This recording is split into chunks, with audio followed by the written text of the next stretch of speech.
사도신경으로 신앙을 고백하겠습니다. 나는 전능하신 아버지 하나님, 천지의 창조주를 믿습니다. 나는 그의 유일하신 아들 우리 주 예수 그리스도를 믿습니다. 그는 성령으로 잉태되어 동정녀 마리아에게서 나시고 본디오 빌라도에게 고난을 받아 십자가에 못 박혀 죽으시고 장사된 지 사흘 만에 죽은 자 가운데서 다시 살아나셨으며 하늘에 오르시어 전능하신 아버지 하나님 우편에 앉아 계시다가 거기로부터 살아있는 자와 죽은 자를 심판하러 오십니다. 나는 성령을 믿으며 거룩한 공교회와 성도의 교제와 죄를 용서받는 것과 몸의 부활과 영생을 믿습니다. 아멘. 찬송가 358장 주의 진리 위에 십자가 군기 함께 찬양하시겠습니다.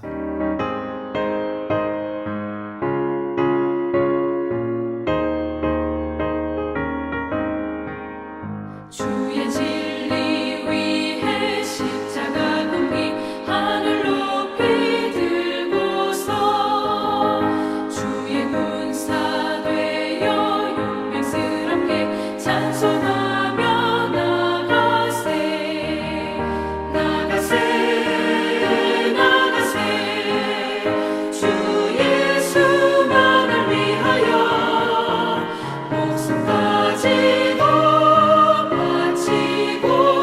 싸움터로 나가세 원수들이 비록 강할지라도 주의 군기 붙잡고 주의 진리 위에 용기 다하여 분발하여 싸우세 나가세 나가세 주 예수만을 위하여 목숨까지도 바치고 싸움터로 나가세 산과들과 바다 가는 곳마다 주의 군기 날리며 반갑고도 기쁜 승리의 소식 온 세상에 전하세 나가세 나가세 주 예수만을 위하여 목숨까지도 바치고 싸움터로 나가세 원수들은 이미 예수의 손에 하나 없이 패하고 주의 군기만이 영광스럽게 온 누리에 날리네 나가세 나가세 주 예수만을 위하여 목숨까지도 바치고 싸움터로 나가세. 오늘 하나님께서 우리에게 주신 말씀은 요한계시록 2장 12절부터 17절 말씀입니다. 함께 봉독하시겠습니다. 버가모 교회의 사자에게 편지하라. 좌우에 날선 검을 가지신 이가 이르시되 내가 어디에 사는지를 내가 아노니 거기는 사탄의 권좌가 있는 데라. 내가 내 이름을 굳게 잡아서 내 충성된 증인 안디바가 너희 가운데 곧 사탄이 사는 곳에서 죽임을 당할 때에도 나를 믿는 믿음을 저버리지 아니하였도다. 그러나 내게 두어 가지 책망할 것이 있나니 거기 내게 발람의 교훈을 지키는 자들이 있도다. 발람이 발락을 가르쳐 이스라엘 자손 앞에 걸림돌을 놓아 우상의 제물을 먹게 하였고 또 행음하게 하였느니라. 이와 같이 내게도 니골라 당의 교훈을 지키는 자들이 있도다. 그러므로 회개하라. 그리하지 아니하면 내가 내게 속히 가서 내 입의 검으로 그들과 싸우리라. 귀 있는 자는 성령이 교회들에게 하시는 말씀을 들을지어다. 이기는 그에게는 내가 감추었던 만나를 주고 또 흰 돌을 줄 터인데 그 돌 위에 새 이름을 기록할 것이 있나니 받는 자밖에는 그 이름을 알 사람이 없느니라. 아멘. 오래전 어느 날 독일 트리에에 살던 유대인이 한 소년이 변호사였던 아버지에게 이렇게 물었습니다. 아버지, 우리는 유대인인데 왜 유대인 회당에 안 가고 또 교회에도 나가지 않나요? 아버지의 대답은 전혀 신앙적인 대답이 아니었습니다. 아들아, 우리가 다른 사람에게 외면당하지 않고 또 이 땅에서 잘 살아가기 위해서는 우리는 그렇게만 할 수밖에 없단다. 이렇게 자라던 이 소녀는 대학에 들어가면서 완전히 교회를 떠나게 됩니다. 그리고 그의 나이 30세가 되던 1847년 그는 엥겔스라는 사람과 영국 런던에서 공산당 선언을 발표하기에 이르렀습니다. 이 소년이 바로 칼 막스였습니다. 만약 이 소년이 참된 진리를 깨닫고 예수님을 잘 믿었다면 아마 세상의 역사는 얼마나 달라져 있었을까 이런 생각이 들죠. 교회 안에서 우리가 경험할 수 있는 최대의 비극은요, 교회 안에서 자라나고 교회를 출입하며 살아가면서도 진리를 제대로 배우지도 알지도 못하는 것 아닐까요? 이런 진리와 비진리 앞에 믿음의 갈등을 겪고 있었던 교회가 바로 버가모 교회였습니다. 주님은 바로 이 버가모 교회를 향해서 말씀하고 계시는 것이죠. 버가모 교회를 향해 말씀하시는 주님의 모습은 어떤 모습일까요? 우리가 읽었던 본문 12절에 보면요, 그 주님의 모습을 이렇게 말씀하고 있습니다. 좌우에 날선 검을 가지신 분. 성경에서 이 좌우에 날선 검은요, 크게 두 가지로 해석할 수가 있습니다. 한 가지는 바로 진리인, 바로 말씀을 의미하기도 하고요. 또 다른 해석은요, 바로 하나님의 심판을 의미하기도 합니다. 하나님의 말씀 곧 진리로 자신을 살피고 성찰하는 교회가 되기를 원하고, 또한 하나님의 심판 앞에 당당할 수 있는 부끄럽지 않은 교회가 되라고 주님은 지금 권면하고 계시는 것입니다. 그렇다면 이 버가모 교회가 처한 이 정확한 상황은 어떠했을까요? 우리 오늘 말씀을 통해서 함께 살펴보기를 원합니다. 13절에 보면요, 이렇게 기록되어 있습니다. 내가 어디에 사는지를 내가 아노니 거기는 사탄의 권저가 있는 데라. 내가 내 이름을 굳게 잡아서 내 충성된 증인 안디바가 너희 가운데 곧 사탄이 사는 곳에서 죽임을 당할 때에도 나를 믿는 믿음을 저버리지 아니하였도다. 여기에서 특별히 주목할 것은요, 바로 사탄에 대한 언급입니다. 여러분, 버가모라는 이름의 뜻은요, 성체 또는 요새라는 이름을 가지고 있습니다. 이름에 걸맞게 이 버가모라는 도시와 관련하여 사탄의 권저가 있는 곳, 또 사탄이 사는 곳, 이렇게 묘사되어 있다는 것이죠. 지금도 이 도시는요, 베르가마로 불리고 있습니다. 이 도시에 가면 어떤 곳에서나 볼 수 있는 이 350m 높이의 산 정상에 소위 아크로폴리스가 형성되어 있습니다. 산 꼭대기에요, 바로 제우스 신전이 있다는 것이죠. 또 제우스 신전뿐만이 아니라 디오니소스 신전, 또 아테나 신전 등등의 많은 유적들이 아직도 남아있는 것을 볼 수가 있습니다. 특히 아테네 신전터는요, 로마 황제를 숭배하기 위한 아우구스투스 신전터로 동시에 사용되는 그런 흔적이 아직도 남아있다고 합니다. 거기에다가 BC 4세기 초부터 이미 이 도시에는요, 의학의 신인 아스클레피우스 숭배를 하는 그 신전이 있고요, 또 병원이 세워져 있어서 수많은 사람들이 질병의 치유를 위해 이 도시를 찾고 있다고 합니다. 그러나 동시에 이런 의학적인 시술과 함께 이 도시에서는 치료의 신들의 도움을 받기 위한 사탄 숭배가 성행되고 있었다는 것이죠. 이런 도시의 정황이 바로 사도 요한이 보기에는 사탄의 권좌, 다시 말하면 사탄의 본부가 있는 도시로 보였다는 것입니다. 다시 말하면요, 이 버가모는 가장 이교적이고 가장 세속화된 도시의 전형이다, 이렇게 말씀하고 있는 것이죠. 그럼에도 불구하고 이 도시 한 모퉁이에서 교회 공동체를 이루고 살던 이 버가모 교인들은 이미 도시의 분위기에 휩쓸리지 아니하고 굳건히 예수 그리스도를 믿는 그 믿음을 지키며 살고 있었다는 것입니다. 그래서 13절에 이렇게 말씀하고 있었죠. 나를 믿는 그 믿음을 저버리지 아니하였도다. 그리고 그들 중에는요, 심지어 믿음을 지키기 위해서 순교를 하나님 앞에 당하는 사람도 있었다는 것이죠. 그 사람이 바로 안디바였습니다. 주님은요, 그를 가르쳐서 뭐라고 말씀하고 있습니까? 내 충성된 증인이다, 이렇게 말씀하고 있습니다. 여러분, 이 안디바는요, 성경에 언급되어 있지 않지만 이 가마솥에 넣어져서 순교했다고 합니다. 제우스가 주님이라고 혹은 가이사가 주님이라고 고백하던 도시에서 그는 담대하게 예수님이, 오직 예수님만이 주인이시다, 주님이시다, 그분만이 참으로 주가 되신다, 그렇게 고백하며 순교했다는 것입니다.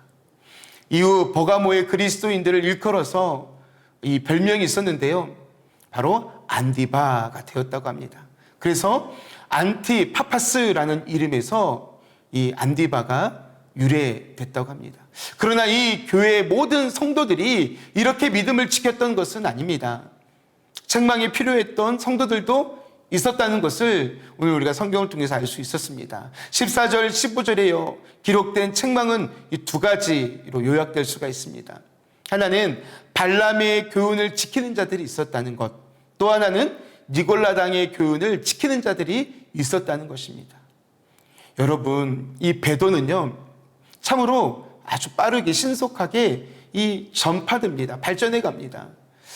1세기 교회였던 에베소 교회에 나타났던 니골라당의 행위가요, 이 버가모 교회에 와서는요, 니골라당의 교훈으로 이렇게 발전되어 있습니다. 니골라당의 교훈에 대해서는 이미 에베소 교회를 향한 메시지에서 이미 다룬 바가 있습니다.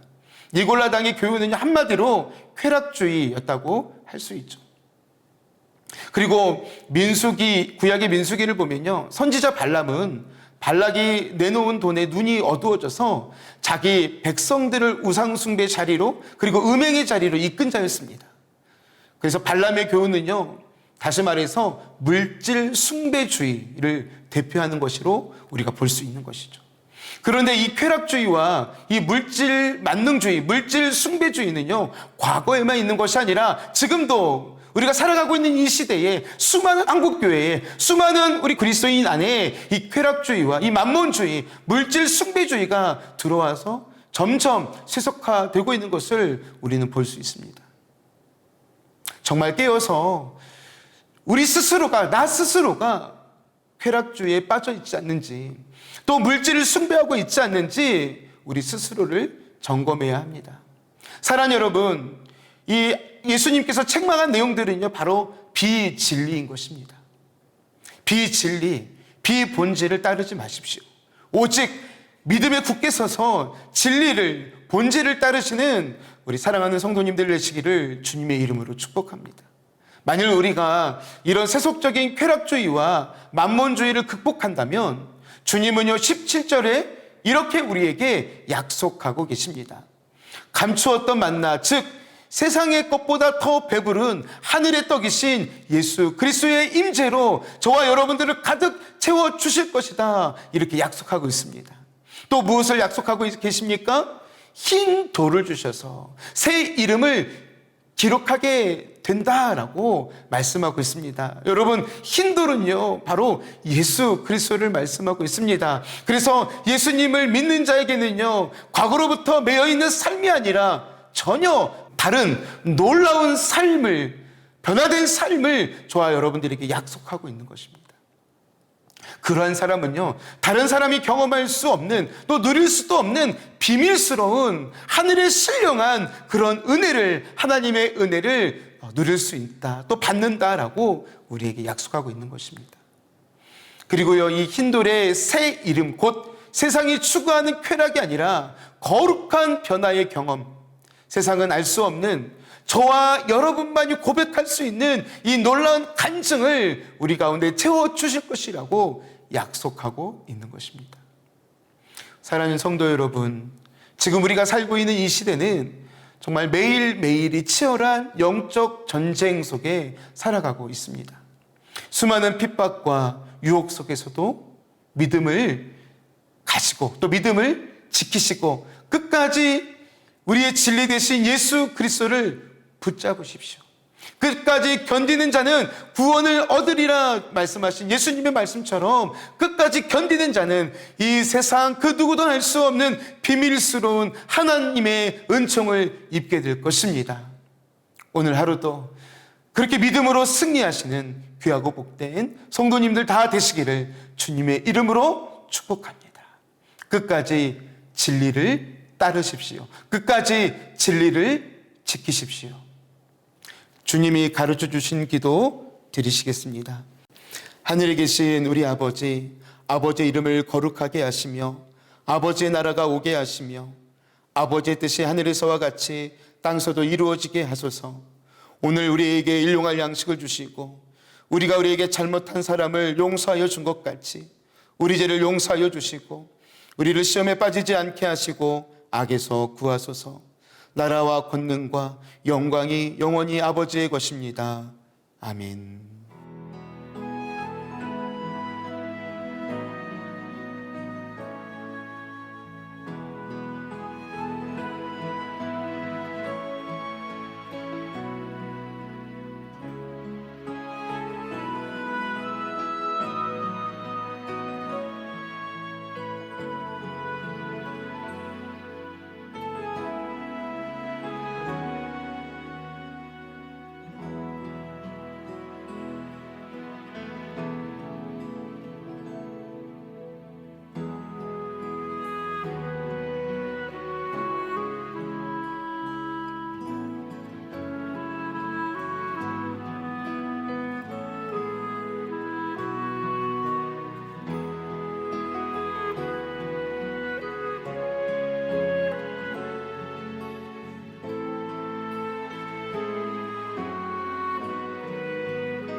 주님